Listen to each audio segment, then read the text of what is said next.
I have the great pleasure of introducing our keynote speaker for our RUNX1 week, Dr. David Fajgenbaum. He's an assistant professor of medicine at the Division of Translational Medicine and Human Genetics at UPenn. He's associate director of patient impact at the Penn Orphan Disease Center. He's the founding director of the Castleman Disease Center, and he's the co-founder and executive director of the Castleman Disease Collaborative Network.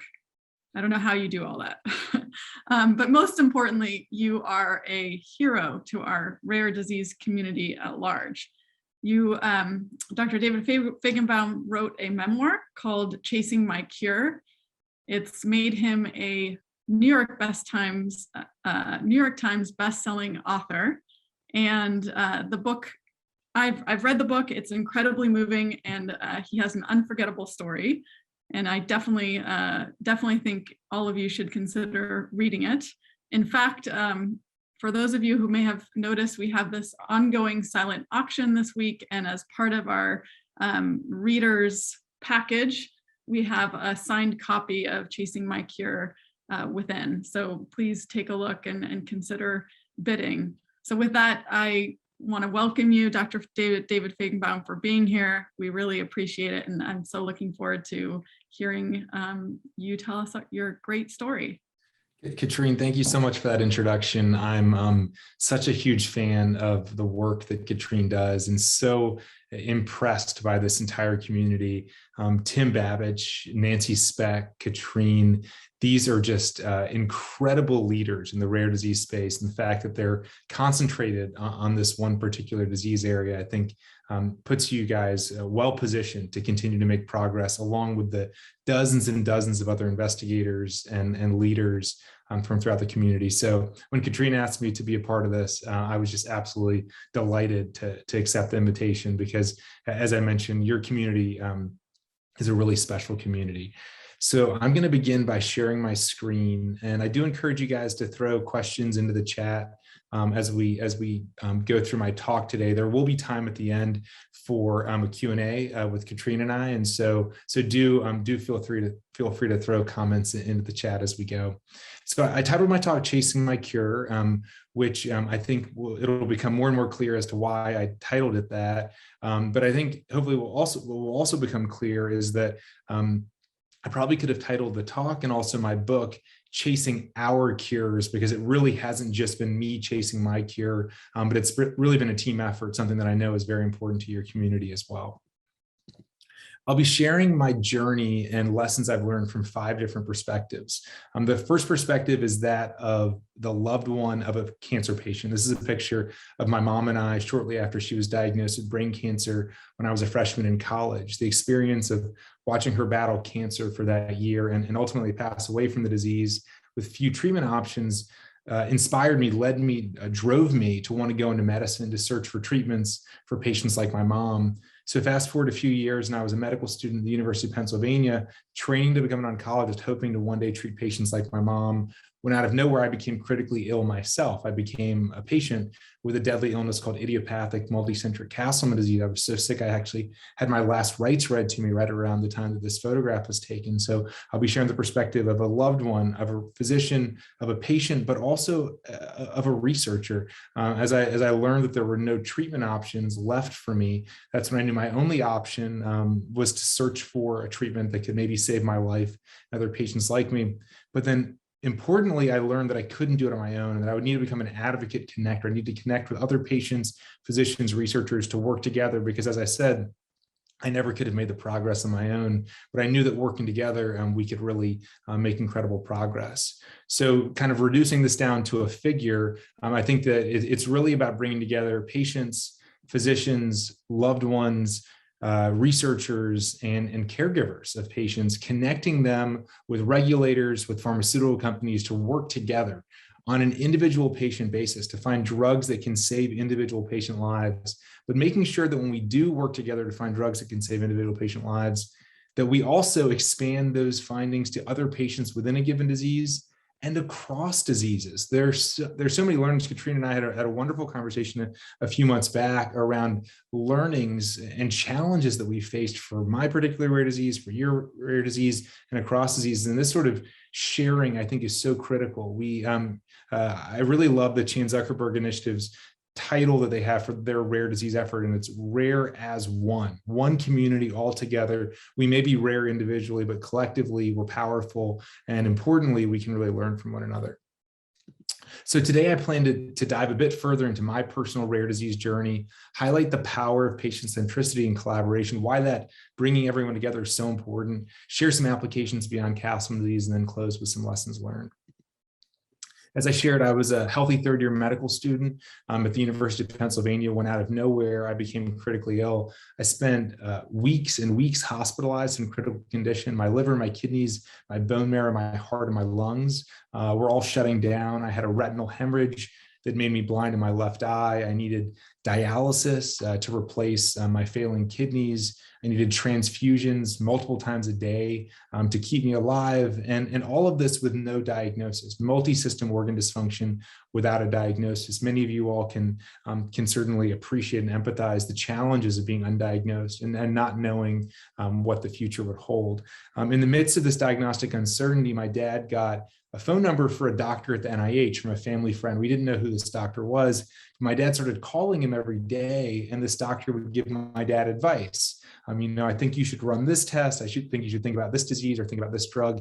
And I gave my dad advice for about 3 weeks around the time of my diagnosis. And about 6 months later, when I finally left the hospital, I asked my dad, I said, Dad, who was that doctor way at the beginning when I got sick that you were calling every day? I just remember you were on the phone when I was in the ICU. And he said, I don't really remember, but I think his name's Fauci. You should Google NIH Fauci.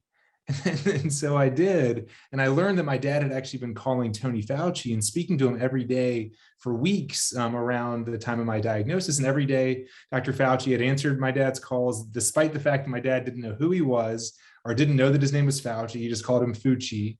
And my dad's also from Trinidad in the Caribbean. And I'm sure with my dad's thick Caribbean accent, Dr. Fauci probably didn't know what was being said to him, but he certainly knew that this was the parent of a really sick patient. And I highlight this story for a couple of reasons. One, Dr. Fauci had already won a Presidential Medal of Freedom, so my dad should have known who he was well before the COVID pandemic. But I also highlight it because it highlights how far our loved ones will go to help us when we're in the midst of challenges. I mean, my dad would have hounded NIH directors. He would have swam across the ocean if it would have uncovered a solution for me. And so in our Castleman disease community, we don't just talk about patient centricity, patient engagement. We are very focused on engaging loved ones, which I know is something that's really important to you all, because the loved ones are really, really critical components to this whole fight. So as Katrine mentioned, I wrote this book, Chasing My Cure, about my journey, which came out a couple of years ago. And throughout my talk, I'll highlight a few passages that I think really resonate for where I was in my journey. So right around the time that my dad was in touch with Dr. Fauci, the diagnosis was unclear, and I was getting more and more sick. And I got to a point where my doctors told my family to come in my room and say their goodbyes to me because it was unlikely that I would make it for more than another day or two. And so I had to say goodbye to my dad and my sisters, my best friends in the world. And I remember reaching what I consider really a low point. And that's when a priest came in my room and read my last rites to me because the doctors were certain that I wasn't going to survive. And I remember at that moment really, wanting to give up and to think that, I'm either going to die today or tomorrow or the next day. It really doesn't matter. And really, truly feeling like I wanted to give up. And around that time, thinking about my family and realizing that I needed to fight for every hour or maybe even day that I could have for survival for them, more so than for me. And I committed that if I were to survive, if I were to make it out of that, that I would no longer sort of kind of take life for granted. I would really live a life as though I was in overtime. And so this concept of overtime is something that I think will resonate with those of you that are sports fans. And in overtime, every second counts. The experience of being in overtime is surprisingly one of intense awareness and scrutiny and clarity. There's a reason for that. When there are only a few seconds left on the board, all distractions disappear and the purpose victory becomes clear. The present is only the things around you, and overtime is all present, nothing but present and purpose. So I knew a little bit about overtime because I played college football before I became ill. And unfortunately, as a Georgetown football player, we lost a lot more games than we won or went into overtime, but we occasionally were competitive and we occasionally did go into overtime, and certainly can appreciate just the focus that's required in overtime. You can make a mistake in the first quarter, you can make up for it. But if you make a mistake in overtime, then the game's over. And while living like you're in overtime could be stressful and can create fear, I found that living with a sense of overtime has actually created clarity for me. What's actually important to me? What do I want to spend time on when I know my clock is ticking down? For me, it's been really clarifying. During college, I also met my girlfriend at the time, Caitlin, and we dated for a few years before I became very ill. And actually, we had broken up just a couple months before I became so critically ill because we felt we were 25 years old and we had all the time in the world. And if it was meant to be, it was meant to be. And then fast forward a few months, and here I was in ICU with multi-organ failure and realizing I didn't have all the time in the world. And I really regretted that I had lived with this sort of mindset that if it was meant to be, it's meant to be. And I promised myself that if I could survive, that I would, certainly not live like that anymore, and that I would reach out to Caitlin. Thankfully, at my lowest point was when a lymph node biopsy was performed, and the doctors thought that I had lymphoma, but upon review of the lymph node, they determined that I have something called idiopathic multicentric Castleman disease, which is a rare hyperinflammatory disorder. We don't know whether to categorize it as a lymphoma or an autoimmune condition. There are features of both. In patients with IMCD, you get very, very sick with this really self-directed hyperinflammatory response where you get critically ill for an unknown cause, but we at least can diagnose it based on the lymph node features. So this is actually a zoomed in image of my lymph node and a couple of the features that led the pathologist to think this might be Castleman disease. So what is Castleman disease? Well, it describes an umbrella group of diseases. I don't need to get into lots of details for this audience, but I did just want to at least highlight that Castleman disease can occur in what's called unicentric Castlemans, where there is a localized single enlarged lymph node or region of lymph nodes that's treated with surgery. But then there's what's called multicentric Castleman disease, where there are multiple regions of enlarged lymph nodes. And that can be caused by a virus. Human herpes virus 8 can actually cause the cytokine storm and the enlarged lymph nodes in some patients. And a cancer can cause a form of multicentric Castleman disease, POEM syndrome. Truly monoclonal plasma cells can ignite the cytokine storm of Castleman disease. Then there's a third type, which is called idiopathic multicentric Castleman disease, where your immune system is out of control, but there's no evidence of a virus and no evidence of a cancer. So we call that idiopathic multicentric Castleman disease, idiopathic meaning unknown etiology. A little bit about IMCD. It's got a similar 5-year overall survival as all cancers combined. If you combine all cancers, about 1/3 of patients will die within 5 years, which is about the same as what we see with IMCD. And as I mentioned earlier, it really sits at the intersection and appears very much like autoimmune conditions, infectious diseases, and also malignancies, but we don't actually know where to categorize it. For years, we've known kind of what's the clinico-pathological picture look like, what are the features that you see in IMCD, but we've never been able to determine what is driving it until Kazuo Yoshizaki in Japan discovered that interleukin-6, one particular cytokine in the immune system, was very elevated in patients, and he hypothesized that blocking it with an IL-6 receptor antibody could be effective, even though there was this kind of black box around the signaling pathways, the cell types, the etiology responsible for it. So that led to the development of tocilizumab, which is an IL-6 receptor blocker, and eventually siltuximab, which blocks IL-6 directly. And what we've learned is that blocking IL-6 is very effective in 1/3 of patients. This is a picture of me and Kazu doing the warrior flex. Kazu discovered IL-6 was elevated. He developed the antibody tocilizumab against IL-6 receptor. And I actually heard from one of our colleagues, Makoto, that Kazu gave tocilizumab to himself. And so as the first human, I said, Kazu, Makoto just told me that you gave Tosi to yourself as the first human to ever get it. And he said, no, I didn't give it to myself. The nurse gave it to me. So he discovered IL-6 as a therapeutic target. He created the drug himself, And then he gave it to himself as the first human. It went on to get approval in Japan for Castleman's. And then many of you all will be familiar that it came to the US and got approval for rheumatoid arthritis. And now it's utilized in the setting of a number of cellular immunotherapies. And it's actually the first drug you get if you're admitted to the ICU for COVID-19 all across the world. Just amazing. This drug by this amazing scientist is now really the front lines for ICU patients with COVID, but of course was developed for Castleman disease years and years ago. And Kazu, as a side note, Kazu recently told me that he almost didn't go into medicine because he loves butterflies so much. So he almost decided to dedicate his career to studying butterflies. And I was very happy to hear that he did not focus his career on butterflies. If he had done that, then there would be no tocilizumab, and mortality rates for COVID in the ICU could potentially be 25% higher than they are right now. So unfortunately, IL-6 blockade works in about 1/3 to 1/2 of IMCD patients, but for 2/3 of patients, so about 1/2, IL-6 blockade does not work. And so I fall into that category of patients where despite trying to block interleukin-6, it doesn't actually make a meaningful difference. So patients like me get cytotoxic chemotherapy, combination of chemotherapeutic agents, not because we know what to target, but because we don't know what to target. We just obliterate the entire immune system, and that can be helpful for some of us. So I got a lot of chemotherapy, and this is a picture of my dad and I shortly after getting a significant amount of chemotherapy. And you can see I'm sitting up and I'm smiling, and I'm so thankful to be alive. This is a picture of my dad and I on New Year's Eve of 2010. At this stage, I'd been hospitalized for about 5 months, and I was finally doing better with chemotherapy. And on New Year's Eve, we decided to go for a walk around the hospital. And you can see I have this really big belly because my liver and my kidneys weren't working. And on one of our laps around the hospital, we saw there was a guy who was clearly drunk on New Year's Eve. He was kind of like swaying in his chair.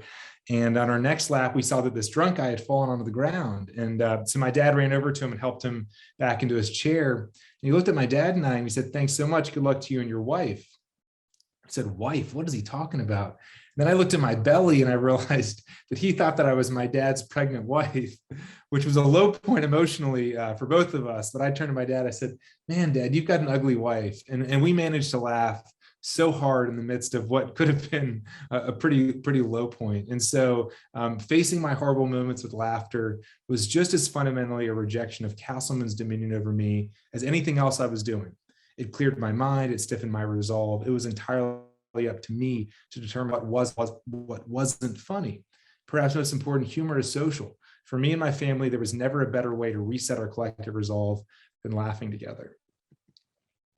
So about 7 weeks later, I was discharged from the hospital, and you can see my big belly and how someone maybe could have confused me as my father's pregnant wife. And then this is a picture from a few years before when I played college football. And I always say, this is the worst before and after pictures of all time. But if we could flip the order, then this could be a great advertisement for Peloton or Mirror or Muscle Milk. But unfortunately, the pictures are in the wrong order, the wrong before and the wrong after.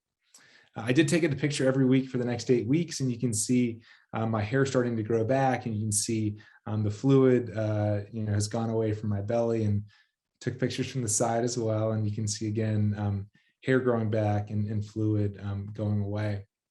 So when I got out of the hospital, I reached out to Caitlin and told her how I had been feeling and how I had regretted, kind of this idea that if it was meant to be, it's meant to be. And I was really thankful to learn that she felt the same way, and that we ended up started to date again shortly thereafter. This is us during the first Halloween after we started dating again. I'm dressed as Borat, which I hope all of you would have immediately recognized. I'm a huge Borat fan.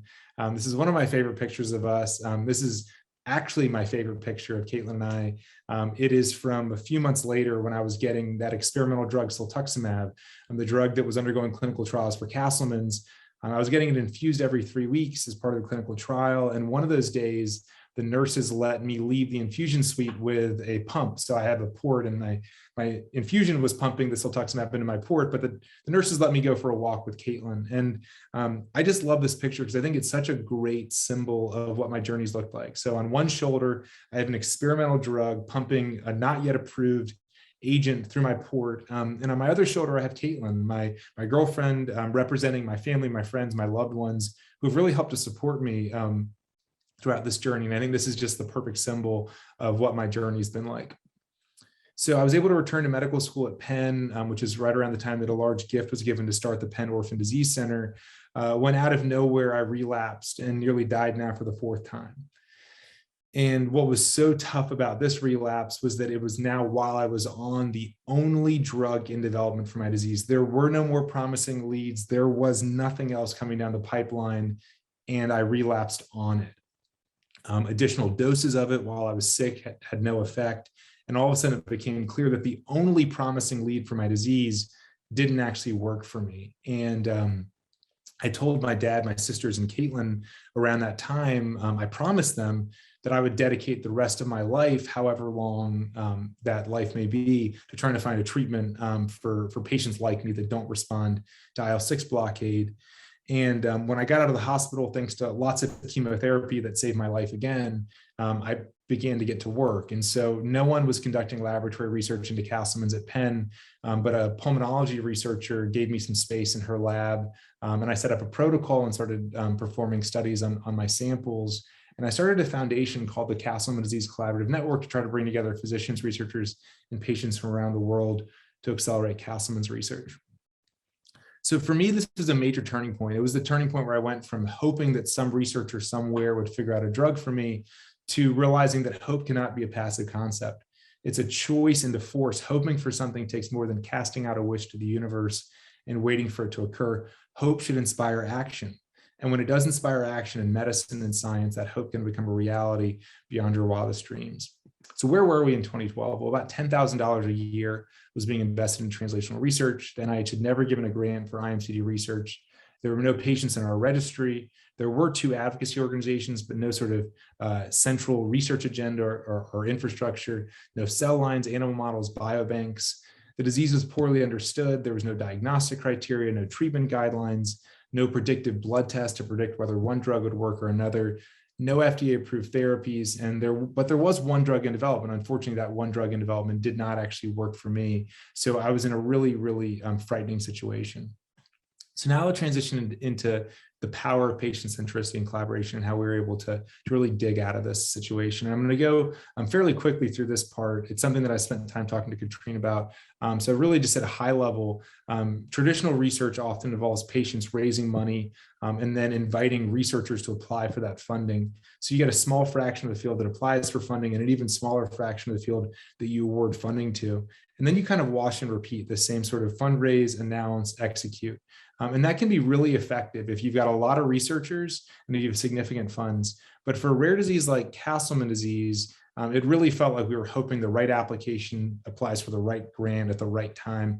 And it felt like it was waiting for the stars to align. So we launched something called the Collaborative Network Approach, where we first built an online community of physicians, researchers, and patients. And then we actually turned to the community to help to prioritize what research questions were important. Not what studies do you want to do in your lab, but what research questions are important to patients, asking patients, physicians, and scientists what those important questions were, prioritizing those questions, and then asking which scientists around the world are actually best equipped to answer these questions. And so then going proactively to the scientists and saying, this is the high priority question, serum proteomics in Castleman's, what's the proteome of a Castleman's patient? Let's go find the best proteomics researcher to do it. Then we fundraise, then we get samples in place for it. We execute studies. We always look for repurposed drug opportunities. So drugs that are already FDA approved that might be able to hit the thing that we found in our research studies seem to be important. And then we disseminate that knowledge back to the community so the community gets better and better at crowdsourcing. And this approach has really been critical to our success. But the approach doesn't work unless you have a strong patient community. And so one of the first things we did back in 2012 was to hold a webinar and invite patients to come together to learn about what we were doing. And so I went on Google Image and I typed in Castleman. That's the type of disease that I have. And this is what came up on Google Image. And we held a webinar like this and I shared it with our community. I said, what do you think about our Castleman? And he can be kind of like our logo for the team. And they were like, I think you can do better than that. And so we went back to the drawing board, and this became our new Castleman, which is very fierce, and which you can see, I've got a Castleman on my jacket. And this became our new representation of our community, and we're fighting back against Castleman disease.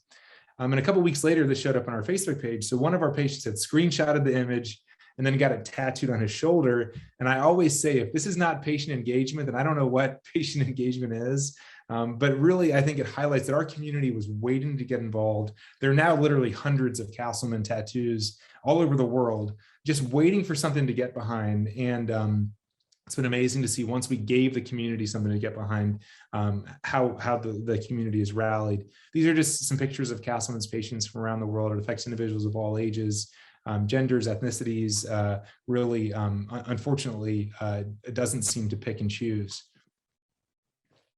So once we got our patient community organized, the next step for me was to assemble a team. I was a medical student at the time, and then a business school student, and I turned to my classmates to be a part of our effort. And amazingly, everyone photographed here, these are all volunteers who volunteered countless hours to developing a research agenda, to working with the scientific and patient communities, to really push forward the science when we didn't have money to be able to afford staff, and when we wanted to spend all of our money on research. Really just amazing the way that the community came together. We're doing what we call the Castleman Flex. If we were all in person together, I would have all of you guys stand up and do this Castleman Flex and take a picture of it. But the best I can do is hope that maybe you'll take some Castleman Flex pictures on your own, maybe send them to Katrine or post them on social media.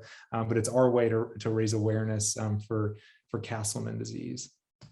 We next turned to our physician researcher community and built a large network of physicians and scientists that both treat Castleman disease and study Castleman disease, but also those that study related conditions, so that we could really build a wide net of the world's brain trust, truly. And I'll go quickly through this because I want to get towards the end, but really our blueprint or our playbook is to dissect Castleman disease biology by performing experiments and discovery level studies on high quality human biospecimens from patients that have full medical records annotated, performing the sort of studies to identify potential therapeutic targets, and then asking what drugs are already FDA approved that could be used off label to try to hit that target, even though no trials have been done of those particular drugs. Then among the most promising drugs, then we move them forward to clinical trials. And then we use those clinical trials to inform predictive biomarkers and really to inform how we think about the biology of the disease. And this sort of cycle has been really, really helpful for us. I'd love to go through all of our studies, but you can go to cdcn.org/research to check out the status of all of our research studies. We find it to be really important to make all of this available to the whole community. So kind of coming back to my personal story, and just to close my talk today, in the midst of all this progress for Castleman disease, I graduated from medical school. This is Caitlin and I on my graduation day. And we got engaged shortly thereafter while I was getting weekly chemotherapy, hoping that would keep my disease in remission. But unfortunately, just a couple months later, I relapsed and now nearly died for the 5th time. And these relapses were relentless, and I knew that the treatment approach that I was on was not sustainable, and that I wouldn't make it to our wedding day unless I found something that could maybe save my life. And so I had been storing samples on myself during the course of each of my last 2 relapses. And so I went to those stored samples, and I first performed serum proteomics. We measured 1,300 proteins in the serum of my blood. So first, serum proteomics to understand what were the cytokines that were elevated, what were the serum proteins that were elevated or not elevated. I went to the medical records where we'd been running cytokine panels in the weeks leading up to my relapse to understand what were the clear cytokine changes. And finally, I had PBMCs that had been stored during those relapses. And so we were able to perform flow cytometry to characterize the various cell populations. And what we found when we looked across these data sets, I found a really strong signal for activated CD8 T cells, elevated levels of vascular endothelial growth factor, and then a signal enrichment to suggest that the mTOR signaling pathway may be a kind of a central pathway involved in both the T cell activation and the elevated VEGF levels. And we got that from some pathway analyses that we ran. So then the question became, is the mTOR pathway a therapeutic target in this disease? So mTOR is critical for cell proliferation. It's also essential for the production of VEGF and also T cell activation. So mTOR fit the bill as maybe being something that was important in Castleman's, but we didn't have any sort of concrete evidence. So I ran a really simple experiment on my own samples. First, looked at the amount of mTOR activation in a number of normal lymph nodes by staining for a protein called phospho-S6. And brown cells are positive, blue are negative. You can see that in our normal lymph node that there are some cells that have mTOR activation, but the vast majority do not. The vast majority are negative for phospho-S6. And this is what we saw across a number of so-called normal lymph nodes. And then we looked at my lymph node, and we were just immediately blown away by the tremendous amount of mTOR activation as marked by increased phospho-S6 in my lymph node tissue compared to others. So we had identified mTOR as possibly being important from the proteomic data and the flow cytometry and the cytokine data, but now we had kind of almost in black and white or brown and blue data to really point us towards this idea that the mTOR pathway seemed to be highly activated, and that maybe it could be involved in and responsible for some of the things that we had found in my samples. And fortunately, there's an mTOR inhibitor called sirolimus that's been around for decades. It had never been used before for Castleman disease, but as soon as we figured out that mTOR was important, we immediately knew, wow, well, there's this safe, effective drug that's really good at hitting mTOR. Let's see what happens if I start taking it. So I started taking it, I guess it was 92.77 months ago. That I started taking this drug, and then I've been in remission. And I say 92.77 months because I know that I can't round up. I don't know if I'm going to make it to 93 months in remission on this drug, but I also refuse to round down. I'm so thankful for every fraction of a week, a month, a day, a year of remission that I really have learned that I will never round down just because I really so appreciate this sort of time. The New York Times called this "Doctor Cure Thyself," which I think is a bit of an overstatement. I think it should be doctor helping himself a little bit right now and hopefully for a lot longer. But I don't think that would have fit in the headline. But really importantly, during this time, my wife and I made it to our wedding day, May 24th, 2014. We were able to get married, and my hair grew back just in time. That's never before been cut hair that you see in this particular picture, which was actually pretty important to me. I wanted to have hair on my wedding day because I didn't want the kind of external reminder of all that I'd put Caitlin through and would likely continue to put her through. So that was amazing. And then 3 years ago, we welcomed our sweet little daughter, Amelia, into the world. This is Amelia around her first birthday. And this is Amelia at Halloween this past year. She's dressed as Amelia Earhart, and we are her aviation crew. For anyone who's a parent in the audience, I think you can appreciate the analogy of feeling like aviation crew and trying to direct your little ones. My wife and I are actually expecting our second child on November 4th. So we're really excited that we'll be a family of 4 really soon. During this remission, I also joined the faculty at Penn, where I launched the Center for Cytokine Storm Treatment and Laboratory. We affectionately refer to ourselves as the Castle, and we are very focused on Castleman disease, but also on other hyperinflammatory conditions and cytokine storm disorders like the one that we all have grown to know so much about and also to despise, COVID-19. So last March, our center launched the Corona Project with the idea of being able to basically apply the approach that we've taken for Castleman's to COVID. And now we run the world's largest database tracking all the drugs that have been used for COVID-19 and synthesizing that data into recommendations around which drugs should move forward to trials and which drugs should not.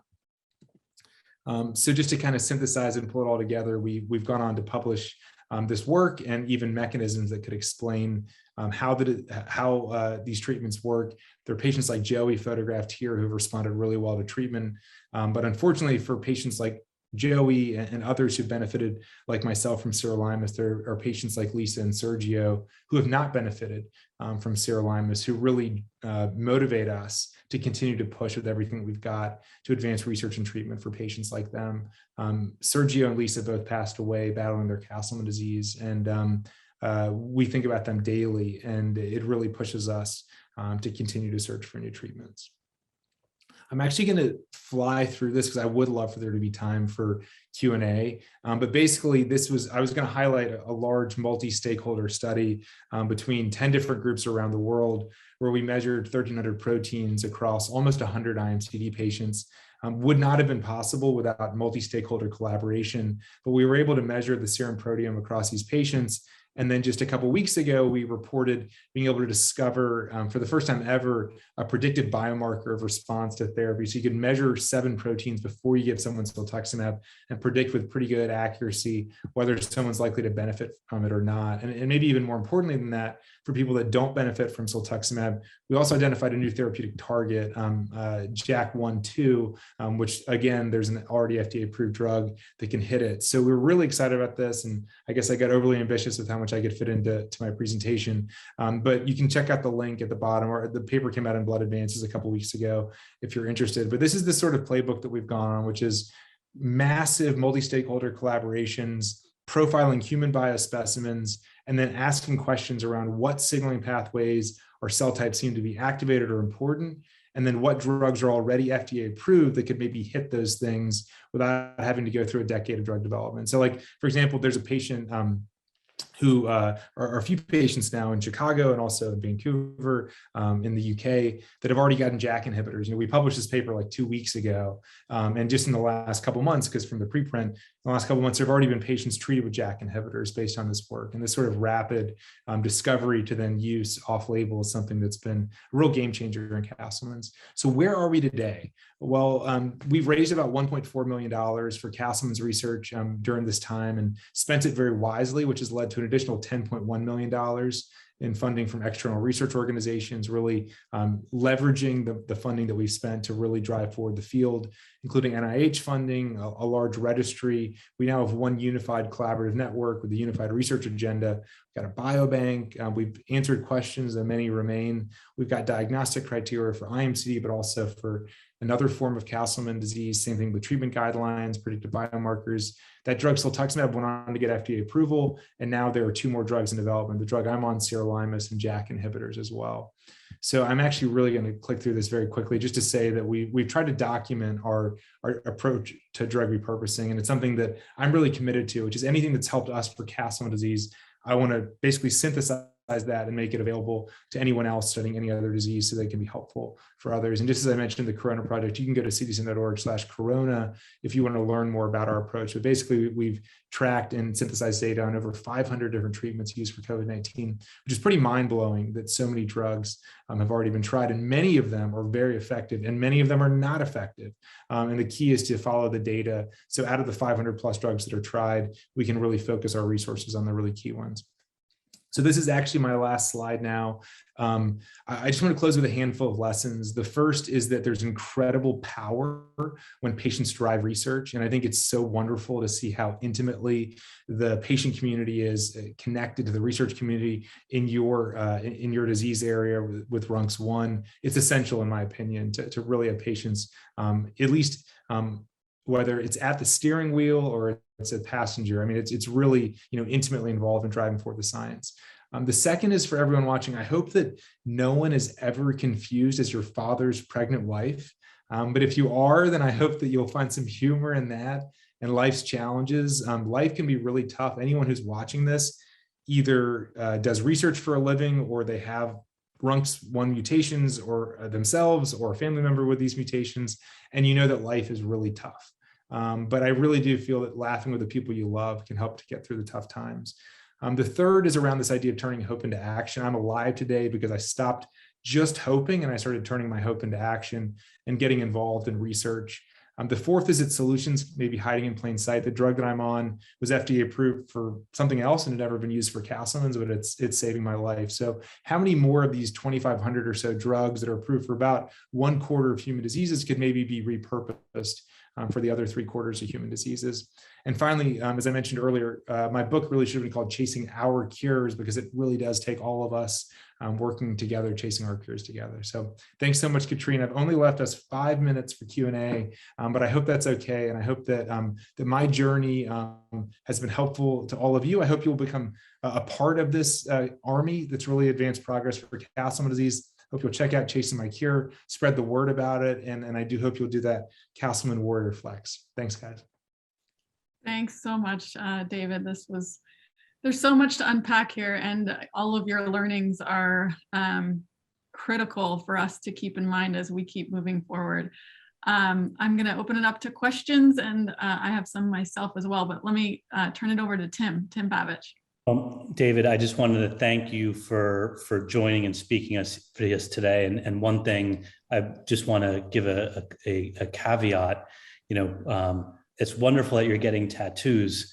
For our in RUNX1, you have to remember our platelets don't function right. So tattoos. We got to come up with something else. No tattoos. Do not follow our advice, our lead. Thank you, Tim, for mentioning that. And Tim, thank you for inviting me to be a part of this.